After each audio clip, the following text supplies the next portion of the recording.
Kalau dulu banyak korupsi yang mimpin Bapak, sekarang yang mimpin jenengan banyak yang mundur, banyak yang keluar, pindah partai, eksodus, navigasi, repot itu. Itu membuktikan cara kepemimpinan Anda yang tidak cerdas. Lagi-lagi mindsetnya, politik Anda playing victim meneh, pura-pura lagi. Ya harus jadi korban terus-menerus sehingga ada belas kasihan dari masyarakat, njaluk dikasihani tok itu loh.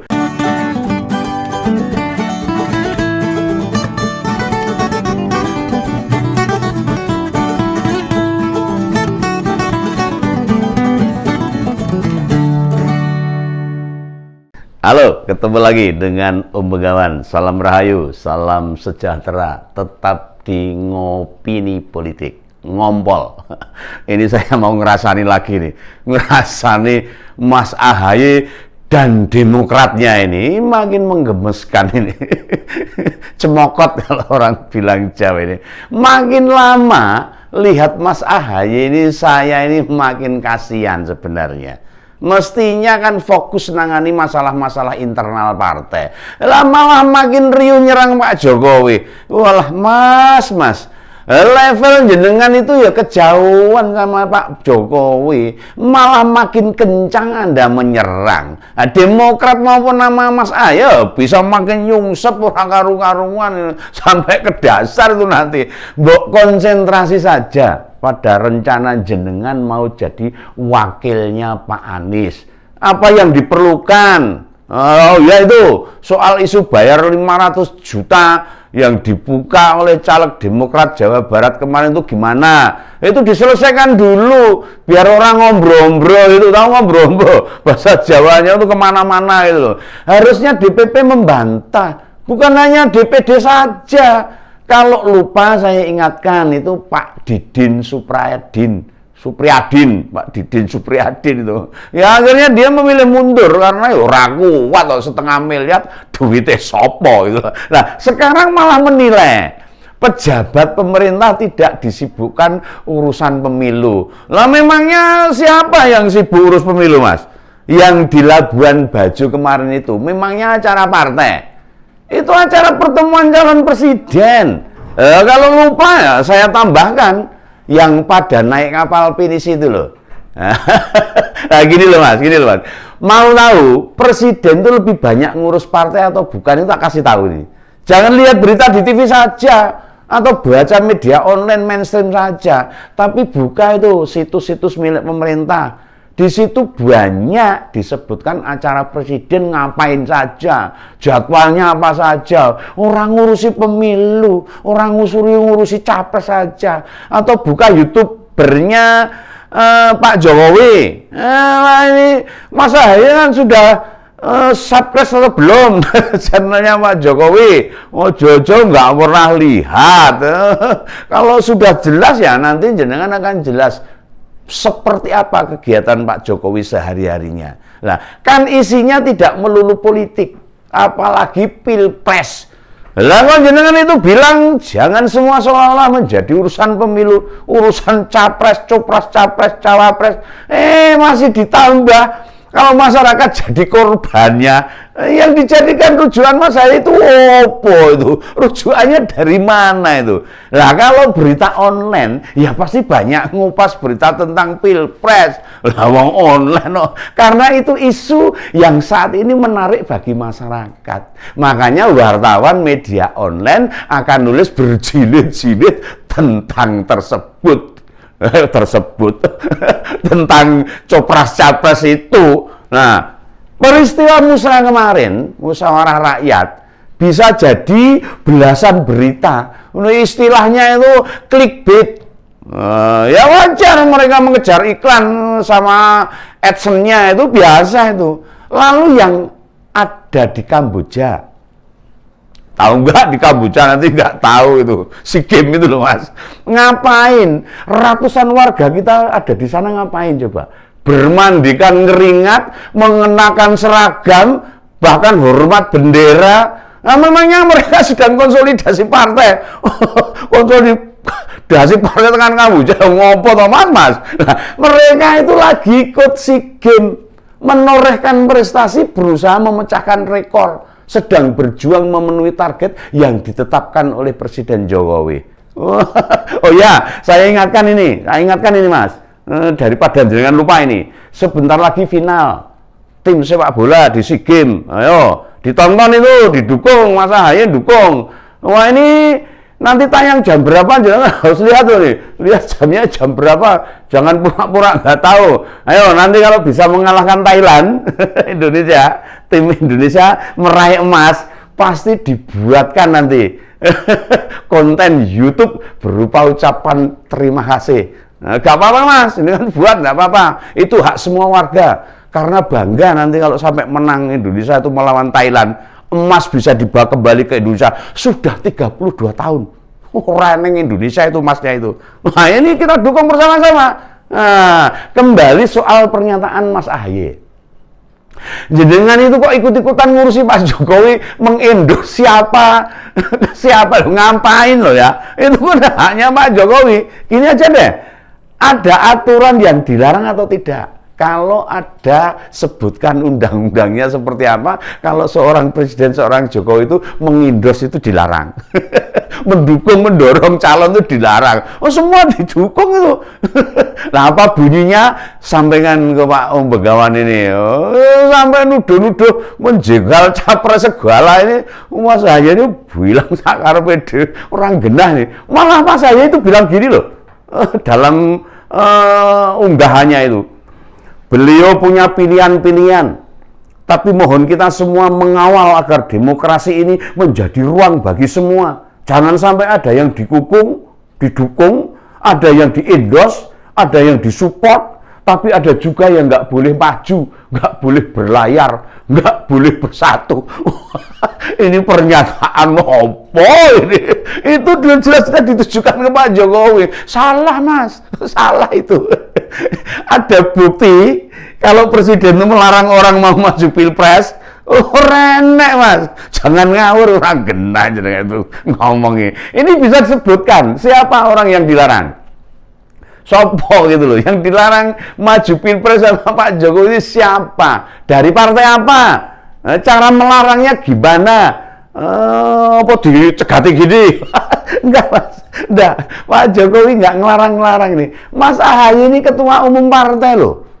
Anaknya presiden 2 periode. Masih muda, milenial. Oh, termasuk golongan Z ini. Lah kok strategi politiknya playing victim pura-pura. Gimana nih? Strategi kayak gituan udah nggak laku, Mas. Ora payu. Apa lupa? Tahun 2019 Pak Prabowo kan diusung model begituan. Biar dikasihani. Oh, yang bolak-balik nuduh ya lewat Pak Amin Rais, Pak Fadlizon, Pak Fahri Hamzah, seakan-akan Pak Prabowo terzolimi. Ya saya tahu Mas Ahaye mengambil strategi itu karena dibilangi bapaknya. Pak SBY. Dulu loh, inget loh, dulu kan Pak SBY menang 2014. Karena masyarakat mesakne, kasihan. Jadi menteri tapi dipecat Bu Mega, terus merasa dizolimi. Nah ini nih yang jadi alasan Mas Ahaye itu. Nah kesane koyo wong korban politik, mengenaskan, menyedihkan, dan strategi playing victim pura-pura ini ya itu berhasil menjadikan Pak SBY sebagai presiden. Wah ini ngomong Indonesia ini perasaannya halus Mas, sama sakit lah. Sekali lagi itu biyen, itu zaman dulu, zaman semonggo, zaman semono, zaman dulu tuh. Mas Ahaye tak kandani ya, tak bilangin ini, rakyat atau masyarakat kita ini sudah cerdas. Wes ora dihapusi, mau pura-pura, mau pakai playing victim, ora ngandel gitu loh. Sudah tidak mempan, itu pakai model dizalimi, dizolimi, ora mempan ini. Dinistakan awas ora percaya tuh. Seakan-akan teraniaya, oh gak akan laku dan percuma saja. Ya, buktinya banyak yang akhirnya terbongkar. Kalau Demokrat zaman Pak SBY tidak seperti yang dibayangkan. Banyak loh elitnya yang korupsi, makanya perolehannya terus merosot. Gara-gara dadine dikasihani. Jadi orang mumpuni gitu loh. Sekarang waktu Anda pimpin, banyak kader yang mundur. Kalau dulu banyak korupsi yang mimpin Bapak, sekarang yang mimpin jangan banyak yang mundur, banyak yang keluar, pindah partai, eksodus, navigasi, repot itu. Itu membuktikan cara kepemimpinan Anda yang tidak cerdas, Termasuk saat Demokrat versi kubu KLB, yang Pak Muldoko itu mengajukan PK alias peninjauan kembali atas kepengurusan jenengan itu. Lagi-lagi kekuasaan yang dituduh bermain, kok cara menganalisisnya persoalan Anda senista itu. Lagi-lagi mindsetnya politik Anda playing victim meneh, pura-pura lagi. Ya harus jadi korban terus-menerus sehingga ada belas kasihan dari masyarakat, njaluk dikasihani tok itu loh. Politik lo njaluk dikasihani tok, ora main itu loh. Bermain politik zaman Pak Jokowi itu harus gentle, gagah, berani.